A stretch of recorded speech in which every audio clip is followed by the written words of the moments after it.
Ladies and gentlemen, humans of all sizes and shapes, greetings, geeks. Welcome to Geeks in Space. I am Rob Commander Taco Malda. I'm here today with two of the best geeks. Really? And you'll note one that is not here. Jeff Bates. Who sucks? Well, he forgot to upload all those episodes. Yeah, he's busy losing more episodes. Crap, we just lost number 379 and 367. My name's Chris DeBona. I'm I'm orbiting over California slightly. I'm Rob Rosenboom, and I'm in the bunker as usual. Mm-hmm. So, I know we have a unique camaraderie here. It's true. With our fellow astronauts, our fellow folks in Earth orbit. Yep. But did you read that we might actually have legit space crime? I saw that. Someone accessed someone else's finances during a nasty divorce or something. So yeah, there's a lady on the space station right now, and I didn't catch if she was separated or legally divorced. Or going through it, yeah. Her wife is still on the ground, obviously, and she apparently accessed what was during their marriage, their joint checking accounts. And apparently that was or is a no-no. And she says, yes, but they never changed the password. And this is just this was their the thing that really I love about this whole story is that you have to imagine that some version of this story has literally happened 100,000 times in America in the last couple of years. Yeah. But this particular one involved a woman in the space station using her off time to connect to the bank's checking system through NASA computers. Right. So, can I just say, this is one, if I were NASA, I would just back away from slowly. NASA, like all sane organizations, does not need to be in the middle of a nasty divorce. You know, where people are leveling charges against each other, and there's just iCore dripping from every packet on the internet used. It's it's not like they're gonna. These sorts of cases, by the way, are nearly impossible to find. It's like that. It's not Computer Fraud and Abuse Act. She's on the account, and it's just when you go deeper into these things, all you learn is, oh, it's a divorce. We're out of here. You know? It's not good for anyone. So it's just what a weird dirty laundry story that I'm sure that amidst the dozens of people that we all know that have had divorces, I'm sure that this exact same thing has happened, but you don't talk about it. Probably thousands of times every day. I'm saying just the people we know. Just among my friend group who have gotten divorced and people in my family, I can think of three times when people have tried to get the cops involved, saying, well, they did this thing. And the police are like, what? What are you talking? No, go shoot. But at no point was the National Aeronautics and Space Administration able to be in the headline on nationally covered news on your marriage, divorce, financial squabble. And I predict it will make no difference whatsoever to the custody agreement, or all it does is embarrass everyone. It's just going to embarrass everyone. When that kid grows up and Googles for mom or mom's name, they're going to find this, and she'll be like, what is going on here? I'll say I am very glad that by the time my children have unfettered access to Google, most of the worst things that I've done are not on the internet. Except for these episodes. Except for these. But Except for Jeff Bates's constant need to use the N-word in completely inappropriate contexts. Well, we've never really said anything in this podcast that's inappropriate. Well, I was going to say, despite what the headline says, Jeff Bates has for sure committed space crimes over the last 15 years. So this was not the first time someone committed a crime in space. Well, he did that thing to the Roomba, the space Roomba. That was space Roomba. That's more of a crime against nature as opposed to a crime of man. Crime of nature really and technology. There's a really funny moment in Real Genius where they say, Kent, remember the time I found you naked with the bowl of Jell-O? And he's like, what? I was hot and hungry. It's like, it's Jeff. Completely reasonable explanation. Yeah, it makes sense to me. Yeah. So I had never read, it's on Taco Zone, but have you guys read about this? And I'm going to go ahead and guess that Rob knows. The underground Facebook market for rare meat. Yeah, I read this. It's some sketchy. Super sketchy. Sketchy journalism, first of all. Okay, yes. But it is about a subject that I had no idea actually existed, which is people essentially gambling through Facebook groups. So and it exists for things other than rare meat. Yeah. But the article was about rare meat, but they were listing other categories. Yeah. But it's essentially to get around gambling rules or meat shipping rules. I can't tell. Part of it is that, and part of it is there are things called meat raffles out here, where you can go and put in some money and maybe win a gigantic box of pork chops. Okay, where do I do this? Because I want in. He wants. You do that right here in Jackson. I will send you a link to the auction. Excellent. I want to enter into a meat raffle all the time. I've never heard this. So part of it is that. Another part, I think a lot of people are just trying to get around sort of food regulations and getting things like that. For sure. So, and when he says Jackson, Commander Taco, he means the Jackson L5 food generation point in orbit.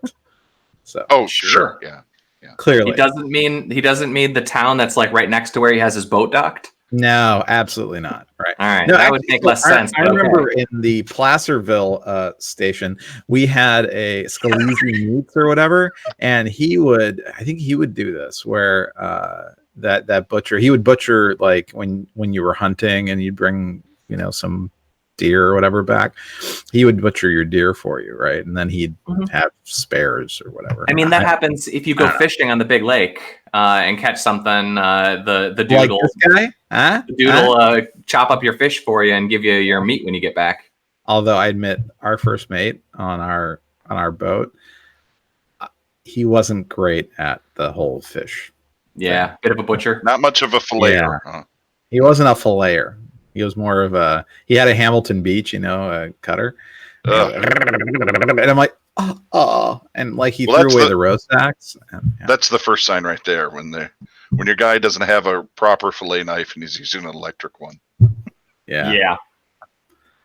So if we got another space story, the X-37B is now up to 719 days in orbit. Yes.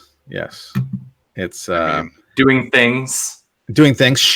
Safe things, important things, protecting freedom. Space freedom. Space freedom.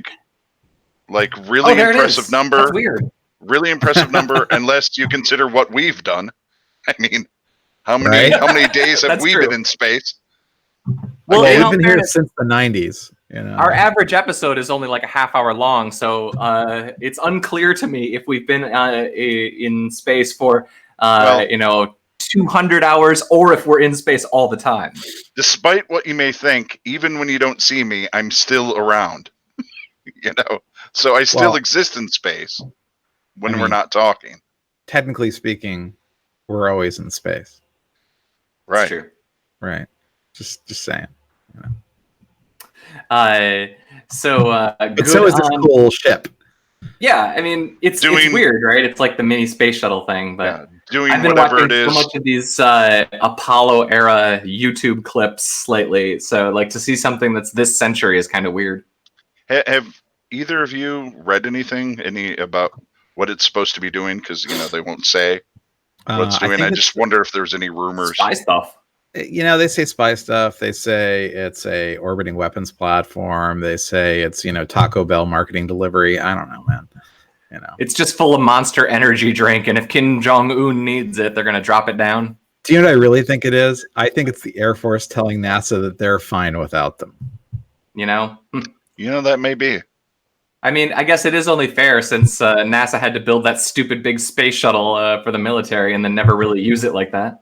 Yeah, I mean, I think that the Space Force, and NASA they sort of butt heads over this space stuff, you know. So there's also a good story on Taco Zone about the history of the crab Rangoon, which I won't go into here, but it's neat and you should read it. What the heck is a crab Rangoon? Anyway? Oh, you shut the F up. No, I'm reading the title, man. Oh, you know what a crab Rangoon is. Of course. It's cream cheese and crab. And it's worth actually deep fried. It's perfect. I was pleased to see that you put that up because I had read that independently of this and thought it was interesting. So yeah. And we are at the 30-year anniversary of Voyager 2 passing Neptune, which is, we had a lot of space stories again this week. Boy, that's like, it's a little contrived. Yeah. You know, it's like, well, you know, it's the 30th anniversary of Voyager 2 passing Neptune's secondary lobe of orbit. And technically it was 3 days ago, since that's when I actually posted it. Right. So, yeah, now it's actually past, you know, the heliopause of Neptune, not the Oort cloud heliopause, not the solar heliopause, but, you know, the inner, Neptunian that's pause. the I think it was Jamie McCarthy who originally posed that there's an annual tradition of us covering the news that Voyager has left the solar system. Right. And like every year it's this. Well, it's this thing now. Last time they didn't talk about the Oort cloud. He's past the Oort cloud now. Right. It's always, but then there'll just be some new cloud that nobody knows about. That's not, at like the astronomy school in Harvard. Planet 10, but it's not a planet. It's a dwarf planetoid. So it's past that one now, and it's like stop. So the other main thing. Did you see the Audible lawsuit over text to speech or speech to text? There were some great lawsuits this week. There was the Ellison lawsuit where Oracle Board said, "Sure, let's sue us some Ellison and Katz over their perceived conflict of interest in the NetSuite acquisition. Like they paid too much for it so that Larry could line his pockets or something." I mean, it's a great lawsuit. And can I tell you why it's a great lawsuit? Let me tell you. So if you look at Dell, VMware, EMC, and Pivotal, they're all sort of tracking stocks on each other. Right. And there are those who say that, really it's not accepted accounting practices at all. And there's a question as to how they're benefiting Michael Dell, who's an investor in each of the 4 tracking stocks. And there's all this like weird acquisition activity between them. So it's being called financial engineering, of course, but it's like, what is going on here? It is like they just did this big news cycle about having VMware acquiring Pivotal, and people are like, but you guys are the same company basically with tracking stocks. So, and then the question becomes, have they been recognizing revenue from other? So here's how it works. You have a tracking stock in a company. A company does really well one quarter, right? So your tracking stock goes up. The tracking stock is held by 3 other companies that are tracking stocks in the other. Do those 3 companies then say, our investment in this tracking stock over here, is that revenue for those other 3 companies, right? And then as their fortunes escalate, do the other 3 companies say, hey, look, our investment in Dell is paying off? And are we recognizing basically revenue 4 times, 5 times, an infinite number of times as it passes through the various tracking companies? Well, it's the same thing as it's the inverse of the mortgage crisis. It's like the exact opposite. They're double dipping. Yeah, or it's triple dipping or quadruple dipping. I mean, many dips. Is a really interesting problem. Right. Oh, in corporate news, did you see the Disney chart of companies that was going around yesterday? It's amazing. It's incredible. I think you need there's a video game called Universe Simulator on Steam that's really fun. I think you should chart it with that. It's like that's the right tool to visualize this constellation, this incredible universe of companies. I can't even keep track of which Marvel characters are allowed to be in the MCU. But if you actually take 2 steps back and look at the entire Disney thing, I mean, really, we're down to like 5 companies left, right? Right. Yeah, but and they just bought, or Hasbro just bought Death Row Records, basically, because they picked up another company that owned them. Yes, Death Row. What a brother, no. Here, let me see. Once again, Beck is the Incredible. Yeah. So, yes, toy maker Hasbro. Here, I'll paste it in the channel. Yeah. So, because they bought the company Entertainment One, which owns Peppa Pig, so they could start Peppa Pigging up Hasbro. Oh, but Entertainment One also owns Death Row Records. They also own Wizards of the Coast, right?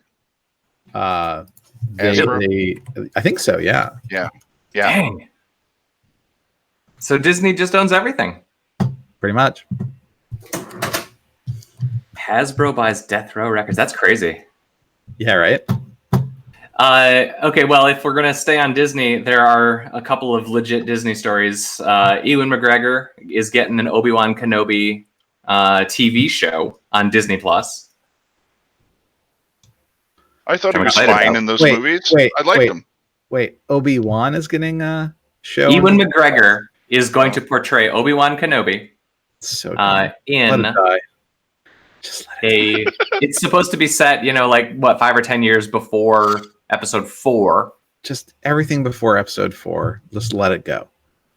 Oh no, they have to this is a time where we can get Jar Jar again. Yeah. And redo his image, Listen, I liked Rogue One, but really, let's just let it go. Rogue One is a flawed movie in a lot of ways. It's but Danny Yoon's great in it, and there's a lot of good stuff. Everyone dies, but literally, the second they transmitted that stuff, they should have ended the movie. They shouldn't have done the whole thing with Darth Vader and well, that was the original cut. The whole Darth Vader thing, whatever. It was cool. It was fan servicey. I was a little weirded out by the CG Tarkin and the CG Leia. They just didn't quite get terrible. Yeah. No. Well, so here's the thing. Okay. So I pasted in the host coordination channel, #host-coordination. You could have just put it in the Mandalorian. Right? Yeah. I should, for our viewers. That trailer. I don't know what they're gonna do with that.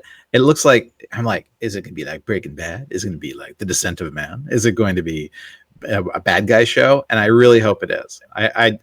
Okay. So here's the things that give me hope about it. Taika Waititi is portraying an IG-88 droid, and he's directing at least one episode. So there will be at least one funny character and at least one funny episode. Screw off, Ghost. Sorry. I got to tell you, so it's Jon Favreau's thing, right? And I have such mixed feelings about Favreau. I cannot put my finger on that guy. I can't decide if I like him or not. I don't know. I kind of like him. Actually, I don't like him as an actor that much. Yeah, he's uncomfortable as an actor. What he's done in behind the camera is pretty good. But he's also, go look at his IMDb at his directing list, and you will see way more misses than hits. It is really hit and miss. Because he's got Zarathustra and Cowboys versus Aliens. Oh. He lucked into Iron Man. And to be realistic, what he did, The Jungle Book, which is totally meh. The Lion King, which is nothing as far as a director is concerned. Whatever, everybody else did the work on that. Nope, he didn't have to do anything. He did one episode of About a Boy, the TV series. Yeah, there's some odd stuff in there. Yeah, he's got this career, but I'll tell you, and I think I might have said this before, but he did an interview. There's a podcast, the Empire Podcast, and he did an interview on there not that long ago. It was in the run up to the Lion King release, and he talked a lot about the production of on the Mandalorian. And he was actually in that interview, I actually found him to be an interesting person, which is weird because I've never, every time I've seen him speak, because he had that show, that Dinner for Five or whatever. Yeah. And I just wanted to punch him in the face every time. I kind of like that show sometimes. But I wanted to punch him in the face. I never saw it. But, his producer credits are solid. I don't know. Yeah, but a lot of those producer credits are MCU, which is basically him just getting a paycheck because he directed Iron Man. Right. Yeah. That's got to be he gets to cash an annuity on the MCU until the end of time. Well, that reminds me, I have to put my paperwork on. The other one that they had was they had the special look at Rise of Skywalker, which had a couple of new clips, and they did have 2 shots in there that reveal spoilery things. Such as nunchuck lightsabers. The separatable. Who knows what they're going to do with that?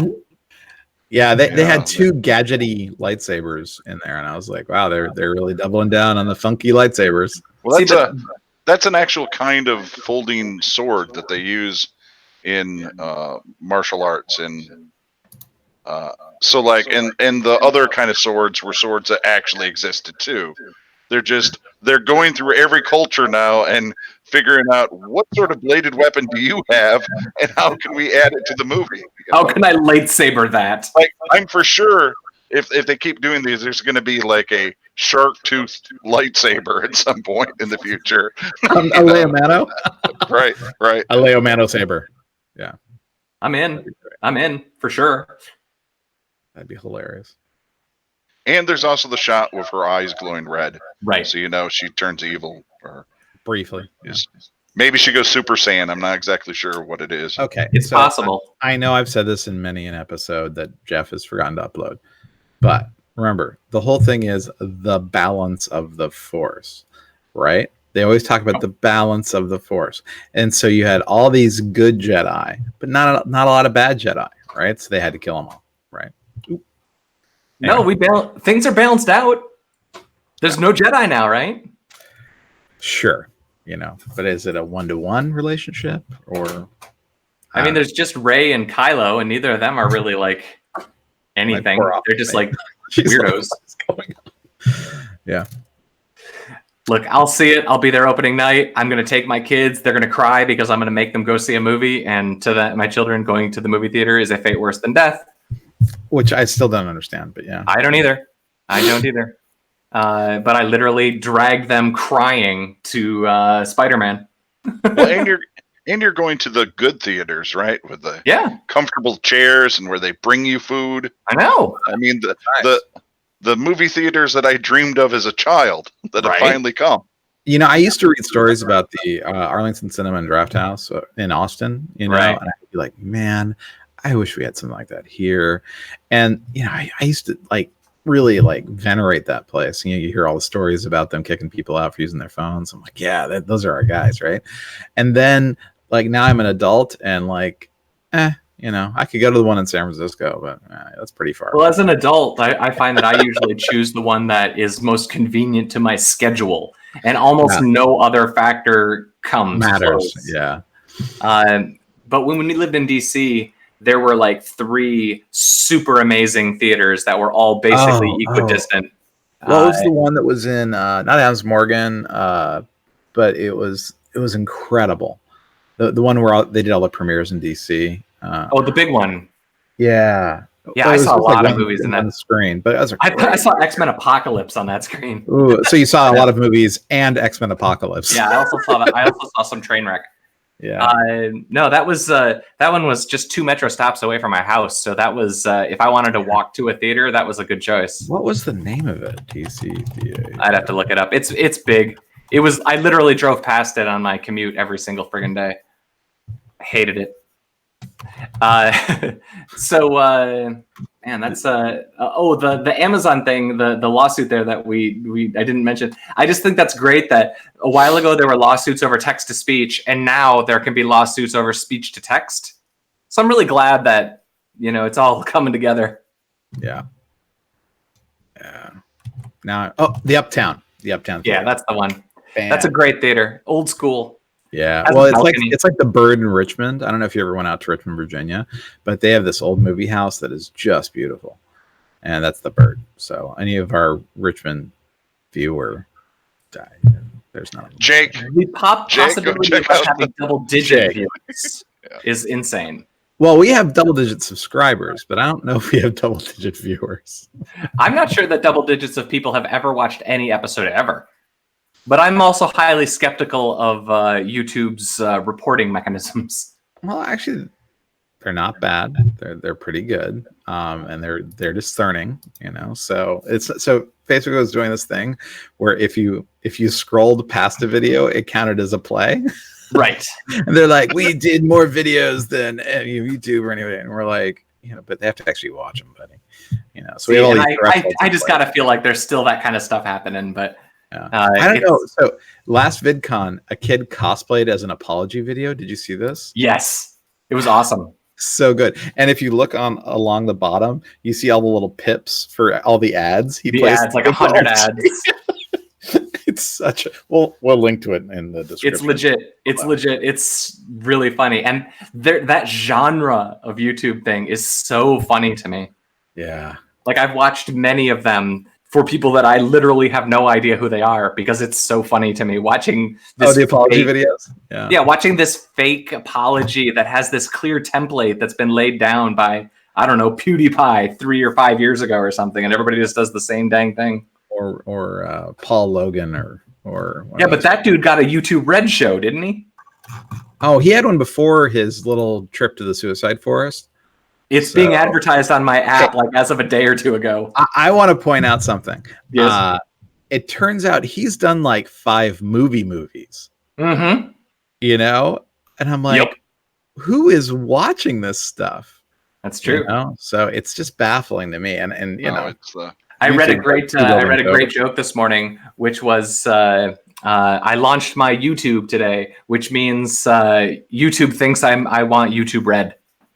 Mm-hmm. Yeah. Well, I like YouTube Red. I don't see many ads or any of them, and I get the music for stuff. It's kind of nice. Being a person who has a Roku stick in their house, I can tell you there are whole channels filled with nothing but movies that you're like, this really got made, and who's watching this? but there's absolutely, there's many channels full of that stuff. I mean, I've watched every single movie on the How Did This Get Made podcast. And hey, Chris has got a friend. It's Uriah. Hey, Uriah. Come here, man. We should end this video so I can talk to Uriah a minute. Here, why don't you grab a chair? This is Uriah. Great. Welcome to Low Earth Orbit, Uriah. This is the Geeks in Space. Your children are at my house. Video channel on the YouTubes. Oh, you guys have a YouTube channel. Yeah, get closer to the mic. Here, why don't you grab a chair? The short one. Yeah. Well, this is riveting. Guest astronaut. That's right. We were just talking. What were we talking about? Oh, meat. This is like right up your alley. So the meat raffles on Facebook, and what is? Anyways, Rob mentioned that there's a place in Jackson that does this where they do meat raffles. Okay. Yeah. So. Anyway, now that Uriah has gone and ruined the illusion that we're all in space, I think we should probably wrap it. Space. Everyone believes it. All those houses behind you guys. That's right. That's right. This is totally not an outside window here. Jake is our name for our one viewer. Okay. Yeah, because it's Jake. Him, John Fraser, and like 3 other people. So, yeah. Well, folks, we do this to keep acquainted. You should come join us on the regular. All right. So. Okay. You should be in, man. Especially today, we're down 2. Yeah. All right. Good question. I'm hanging up the phone, Chris. Okay. Say your goodbyes, gentlemen. Goodbyes, gentlemen. Oh, damn it! I was going to do that. Goodbye. Yeah. Goodbye, Jake. Goodbye, Jake. Well, thanks for listening to episode 374 of Geeks in Space. I am Rob Commander Taco Molda. Thanks to Chris and Rob and special guest star Uriah for joining us in low Earth orbit. We will see you all at a later time. This is the part where you click on the things that you're supposed to click on because we know you're out there, Jake.